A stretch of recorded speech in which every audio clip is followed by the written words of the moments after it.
안녕하십니까. 오늘날 뉴스 진행의 새로운 시대가 열렸습니다.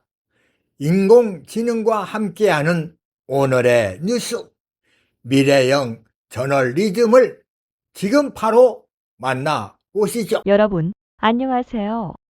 AI 인공지능이 오늘의 뉴스를 힘있게 그리고 여러분 곁에서 전해드립니다. 함께 들어보시죠. 처음 소식입니다. 이현숙 충남도 의원, 지방보조금 부정수급 근절 촉구. 감사 결과 3년간 부정수급 67건, 회수 반납 등 재정조치 25억 원 규모. 이현숙 의원, 도민의 혈세가 새지 않도록 사전심사 강화 사후점검 제도화 시급.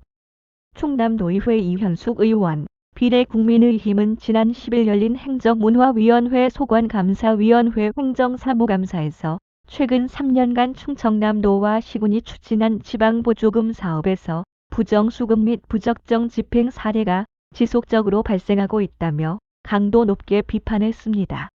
이현숙 의원이 요청한 자료에 따르면 감사위원회 감사 결과 2023년 20건, 2024년 35건, 2025년 12건 등 총 67건의 부정수급 사례가 지적되었으며 3년간 재정상 조치액만 약 25억 원, 회수 3억 3,342만 원, 반납 21억 7,015만 원에 달한 것으로 나타났습니다.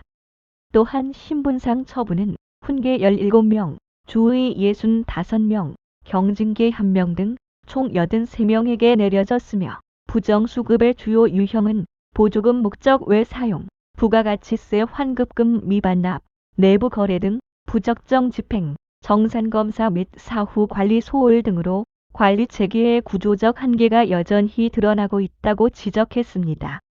이 의원은 이는 단순한 개인의 일탈이 아니라 보조금 관리 감독 시스템 전반의 허점과 안일한 행정 문화에서 비롯된 문제라며 보조금 교부 단계부터 사전 검증 절차를 강화하고 사후 점검 정산 관리 체계를 정례화하는 등 제도적 보완이 시급하다고 강조했습니다. 이어 보조금 부정수급은 도민의 세금을 부당하게 사용하는 행위로 행정의 신뢰를 무너뜨리는 중대한 문제라며 감사위원회는 반복되는 지적이 근본적으로 해소될 수 있도록 실효성 있는 개선 방안을 마련하고 도는 관련 부서 간 협업 체계를 구축해 재발을 막아야 한다고 촉구했습니다. 또한 이 의원은 부정수급이 발생한 이후의 회수나 반납 조치만으로는 한계가 있다며 예방 중심의 감사점검 시스템으로 전환하고 책임성 있는 보조금 관리 문화가 정착될 수 있도록 도의회가 지속적으로 감시 견제하겠다고 밝혔습니다. 다음 소식입니다. 천안시 인구 70만 시대에 안착, 2019년 이후 최대폭 증가.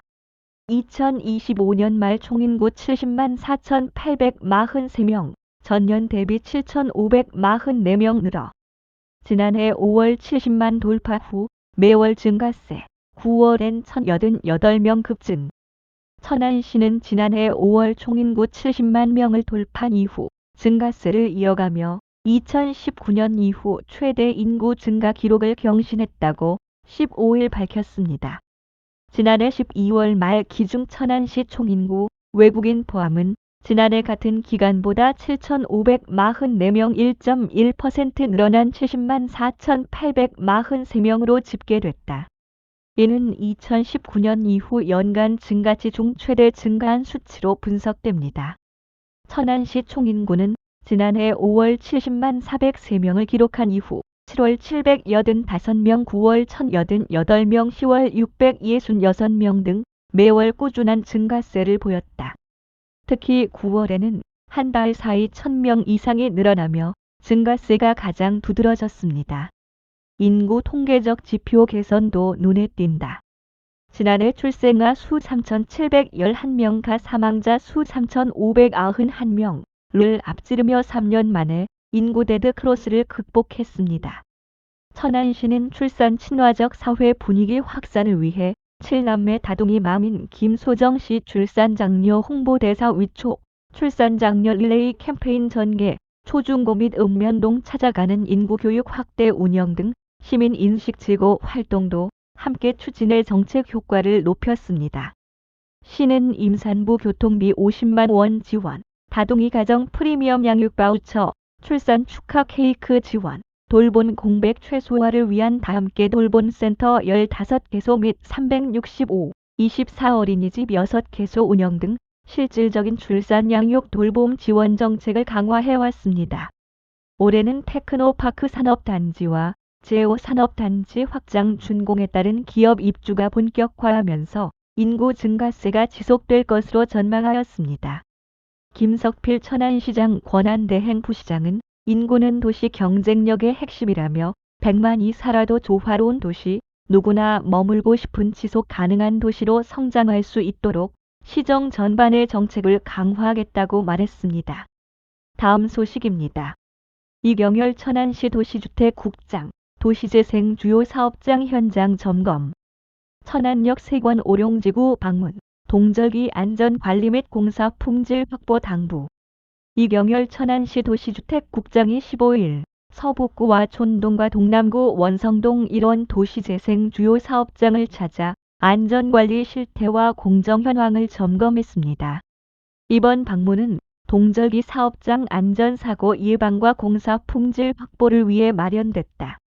이 국장은 먼저 서북구와 촌동 일원에서 추진 중인 천안역 세권 혁신지구 재생사업 현장을 확인했습니다.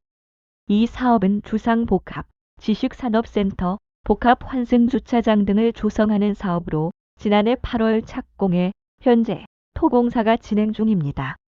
준공 예정 시기는 2028년입니다. 이어 천안역 세권 도시재생유대 사업의 일환으로 추진 중인 복합 캠퍼스 타운 건립 현장을 살폈습니다. 2026년 준공을 목표로 연면적 3,174제곱미터, 지상 5층 규모로 건립됩니다. 동부권 균형 발전을 위한 오룡지구 민관협력형 도시재생 리츠 사업 현장도 점검했습니다. 복합체육시설과 공동주택을 건립하는 사업으로 2024년 10월 주거시설, 2025년 7월 체육시설이 각각 착공됐으며 2029년 준공될 전망입니다. 이경열 국장은 동절기에는 안전관리와 품질 확보가 무엇보다 중요하다며 철저한 현장 관리로 도시재생 사업이 계획대로 차질 없이 추진되도록 지원하겠다고 말했습니다. 다음 소식입니다. 천안시 구직 단념 청년 제도약 지원, 참여자 모집, 참여수당 최대 350만 원 지원. 천안시는 장기 미취업 청년의 사회 진입과 자립 지원을 위해 2026년 청년 도전 지원 사업 참여자를 모집한다고 15일 밝혔습니다. 이 사업은 구직 단념 청년을 대상으로 심리 상담부터 진로 탐색, 취업 역량 강화까지 단계별 맞춤형 프로그램을 원스톱으로 제공합니다. 올해 사업은 참여 기간과 특성에 따라 단기 5주 이상 60명, 중기 15주 이상 130명, 장기 25주 이상 70명 프로그램으로 나누어 진행합니다. 참여자에게는 이수 조건 충족 시 단기 최대 50만 원, 중기 최대 220만 원, 장기 최대 350만 원의 참여 수당과 인센티브를 지급해 구직 활동을 뒷받침합니다. 주요 프로그램은 밀착 상담, 사례 관리, 자신감 회복, 진로 탐색, 취업 역량 강화 등입니다. 지원 대상은 천안시에 거주하는 18세에서 39세 청년입니다. 6개월 이상 취업 교육 직업 훈련 이력이 없는 자립 준비 청년, 청소년 복지 시설 입퇴소 청년, 주 30시간 미만 단기 근로자 등이 해당한다. 단, 대학원생, 휴학생, 졸업 유예자 등은 참여할 수 없습니다. 신청은 고용24 누리집 또는 천안청년센터, 이음 전화 041-900-2031을 통해 가능하며 선착순 마감합니다. 시 관계자는 이번 사업이 구직난을 겪는 청년들에게 다시 사회로 나아가는 디딤돌이 되길 바란다며 지역 청년들의 많은 관심과 참여를 기대한다고 말했습니다. 다음 소식입니다. 천안시 화물차 버스 불법 밤샘 주차 집중 단속. 자정에서 오전 4시 차고지 외 주차 대상, 운행 정지 등 행정 처분. 천안시가 교통사고 예방과 주거 환경 개선을 위해 사업용 화물차와 전세버스 밤샘 주차 집중 단속에 나선다. 사업용 차량은 법상 지정 차고지에 주차해야 하나 도로변 무단 주차로 인한 시야 방해와 소음 등이 안전사고 및 주민 불편의 원인이 되고 있다. 이에 시는 상습 민원 발생 지역을 중심으로 단속을 강화할 방침이다. 단속 대상은 자정부터 오전 4시 사이 지정된 차고지가 아닌 장소에 1시간 이상 주차한 영업용 화물차와 전세버스다. 적발된 차량에는 관련 법령에 따라 5일 이하의 운행정지 또는 20만 원 이하의 과징금을 부과한다. 타 지역 등록 차량은 관할 지자체로 행정처분을 이관해 처벌받도록 조치할 계획이다. 시 관계자는 이번 단속은 시민의 안전을 위협하고 불편을 초래하는 불법 행위를 근절하기 위한 조치라며 선진 교통문화 정착을 위해 운수 종사자들의 적극적인 협조를 바란다고 말했다. 다음 소식입니다. 천안시 일상 속 호흡기 감염병 예방 수칙 실천 당부. 65세 이상 고위 험군 대상 무료 예방접종. 천안시가 올해도 이어지고 있는 독감 인플루엔자 유행에 따라 호흡기 감염병 예방 수칙 실천을 당부했다. 15일 천안시 감염병 대응센터와 질병관리청에 따르면 1주차 의원급 의료기관의 독감 표본 감시 결과 외래 환자 1000명당 독감 환자 수는 36.4명으로 나타났다. 전주 37.5명 대비 감소했으나 유행 기준 9.1명과 비교하면 월등히 높은 수치다. 시는 독감 예방을 위해 지속적으로 대응하고 있으며 예방접종과 예방수칙 준수를 당부하고 있다. 시는 65세 이상 어르신 등 고위험군을 대상으로 무료 예방접종을 실시하고 있으며 가까운 위탁의료기관으로 방문하면 된다. 이와 함께 사람이 많은 곳에 방문 시 마스크 착용하기, 외출 후 비누로 30초 이상 손 씻기, 손 소독제 적극 활용하기, 실내에서는 2시간마다 10분씩 환기하기 등을 실천하면 독감을 예방할 수 있다. 이현기 서북구 보건소장은 여전히 독감 등 호흡기 감염병 발생률이 유행 기준을 넘어서고 있는 만큼 계속해서 일상 속 감염병 예방 수칙을 준수해달라며 앞으로도 감염병 예방에 최선을 다할 것이라고 말했다. 다음 소식입니다. 천안시 농업기술센터 농산물 가공 창업 기술 교육 교육생 모집. 내달 5일까지 신청 가능. 천안시 농업기술센터는 내달 5일까지 농산물 가공 창업 기술 교육 통합반 교육생을 모집한다고 15일 밝혔다. 이번 교육은 농업인의 가공 역량을 강화하고 경쟁력 있는 가공 상품 개발을 지원하기 위해 마련됐으며 내달 24일부터 3월 26일까지 이론 및 실습 교육이 총 10회 진행된다. 이론 교육으로는 식품 가공 기본 다지기, 지역 농산물을 이용한 부가가치 창출 방안, 농산물 가공 창업 인허가 절차, 세무관리 전략, 식품위생 관련 법규, 사업 계획서 작성법이 진행된다. 실습 교육으로는 농산물을 이용한 그래놀라, 실습과 소스류 가공 실습이 진행된다. 이와 함께 농산물 가공 장비에 대한 이해도를 높이기 위해 천안시 농산물 가공 지원 사업장 이용 안내와 가공 제품 생산 시연이 이어질 예정이다. 교육은 80% 이상 참석 시 수료할 수 있으며 수료자에게는 천안시 농산물 가공 지원 사업장에서 시제품 생산 등을 할 수 있는 자격이 부여된다. 교육 신청은 천안 시민이면 누구나 가능하며 자세한 사항은 센터 누리집에서 확인할 수 있다. 다음 소식입니다. 천안도시공사 사랑의 헌혈버스 운영, 혈액수급난 해소, 생명나눔 문화 확산 기여. 천안도시공사는 15일 대한적십자사 대전 세종 충남 혈액원과 함께 사랑의 헌혈버스를 운영했다고 밝혔다. 이번 헌혈버스는 겨울철 헌혈 참여 감소로 인한 수급난을 해소하기 위해 마련됐다. 이날 헌혈에는 공사 직원과 시민 등 30여 명이 동참해 생명 나눔 문화 확산에 기여했다.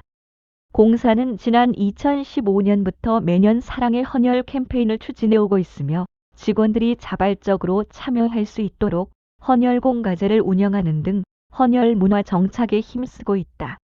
신광호 천안도시공사장은 헌혈을 통해 따뜻한 생명 나눔을 실천해 주신 직원과 시민분들께 감사드린다며 앞으로도 사회적 책임을 다하는 공기업으로서 선진 헌혈 문화를 조성하는 데 앞장설 것이라고 말했다. 다음은 미담 소식입니다. 재단 법인헌터 종합건설 3지 종합건설 주식회사 천안 지역 취약계층 위한 후원금 기탁 상생경영 실천 재단 법인 천안시 복지재단은 15일 주식회사 헌터 종합건설 3지 종합건설 주식회사의 취약계층을 위한 후원금 1,500만 원을 기탁했다고 밝혔다. 헌터 종합건설은 지역 향토건설 기업으로 지난 2022년부터 매년 취약계층의 복지 향상을 위해 후원을 이어오고 있다. 올해도 1,000만 원을 기탁했으며 현재까지 누적 금액은 7천만 원에 달한다. 3지 종합건설은 헌터 종합건설을 통해 천안시 복지재단을 알게 되면서 첫 기부에 동참했으며 앞으로도 꾸준히 후원 동반자로 활동할 예정이다. 이경연 민태원 대표는 지역사회 관심 덕분에 향토기업으로 성장할 수 있었다며 앞으로도 지역사회와 상생할 수 있도록 사회공헌 활동에 앞장설 것이라고 말했다. 이운영 재단 법인 천안시 복지재단 이사장은 상생경영 실천을 위해 지속적인 사회공헌 활동을 펼쳐주신 대표님들께 감사드린다고 전했다. 김석필 천안시장 권한대행 부시장은 선순환의 의미를 실천해 주신 두 향토기업에 감사드린다며 소외된 이웃들에게 힘이 될 수 있도록 잘 전달할 것이라고 말했다. 다음 소식입니다. 사단법인 햇살 천안시 취약계층 위해 1,000만 원 기탁 중증장애인 고용기술 혁신 기업의 사회적 가치 실천 재단 법인 천안시 복지재단은 15일 사단법인 햇살이 취약계층을 위한 성금 1,000만 원을 기탁했다고 밝혔다. 햇살은 배전반 및 전기 자동 제어 제조업체로 중증장애인 생산시설이자 장애인 표준사업장으로 운영되고 있다. 햇살은 지난 2024년부터 천안시 복지재단을 통해 후원을 이어오고 있으며 지난해에는 충남 사회복지공동모금회에도 1,000만 원을 후원하는 등 지역사회를 위한 나눔 활동을 꾸준히 실천하고 있다. 최명용 대표는 지역사회와 함께 성장해온 만큼 어려운 이웃에게 도움을 전하는 것이 당연한 책임이라고 생각한다며 앞으로도 지속적인 나눔과 사회공헌 활동을 통해 따뜻한 지역사회를 만드는 데 힘을 보탤 것이라고 말했다. 김석필 천안시장 권한대행 부시장은 기술혁신과 장애인 고용이라는 사회적 가치를 실천하며 꾸준히 나눔을 이어오고 계신 햇살 임직원분들께 감사드린다며 성금은 후원자의 뜻에 따라 취약계층 지원을 위해 사용할 것이라고 말했다. 다음 소식입니다. 기업인협의회 천안시 직산읍 이웃돕기 성금 200만 원 기탁 천안시 직산읍은 지난 14일 기업인협의회가 취약계층을 위한 후원금 200만 원을 기탁했다고 밝혔다. 기업인협의회는 지역 기업의 화합과 발전을 위해 구성된 단체로 어려운 이웃들을 위해 따뜻한 마음을 전했다. 김종화 회장은 어려운 시기를 보내고 있는 이웃들에게 작은 보탬이 되길 바란다며 앞으로도 지역사회와 함께하는 기업인협의체로서 사회적 책임을 꾸준히 이어갈 것이라고 말했다. 이성열 직산읍장은 이웃을 위한 나눔을 실천해 주셔서 감사드린다며 후원금은 도움이 필요한 이웃들에게 소중히 사용할 것이라고 말했다. 천안시 성정일동 사단법인 두리장애인 복지회와 취약계층 지원 협약 1년간 매월 노휴지 지원 천안시 성정일동은 15일 사단법인 두리장애인 복지회와 함께 취약계층 지원을 위한 업무 협약을 체결했다고 밝혔다. 협약에 따라 두리장애인 복지회는 취약 가정에 1년간 매월 노휴지 20팩을 지원할 예정이다. 두리장애인 복지회는 장애인 표준화 사업장으로 취약계층을 위한 봉사활동을 꾸준히 이어오고 있다. 고준희 회장은 생활에 꼭 필요한 물품인 만큼 이웃들에게 실질적인 도움이 되길 바란다며 앞으로도 지역사회와 함께하는 따뜻한 나눔 활동을 이어갈 것이라고 말했다. 박성필 성정일동장은 꼭 필요한 물품을 후원해 주셔서 감사드린다며 필요한 곳에 도움이 될 수 있도록 잘 전달할 것이라고 말했다. 오늘 하루의 소식 데이터로 정리해드렸습니다. 세상은 끊임없이 변하고 있지만 정보의 본질은 늘 여러분 곁에 있습니다. 내일도 더 정확하고 깊이 있는 소식으로 찾아뵙겠습니다. 지금까지 BNS TV 인공지능 뉴스였습니다. 감사합니다. 지금까지 AI 인공지능과 함께 전한 소식을 전해드렸습니다. 여러분 중에 꼭 알리고 싶은 뉴스가 있으면은 BNS TV로 보내주시면 정성 들여서 방송해 드리겠습니다. 감사합니다.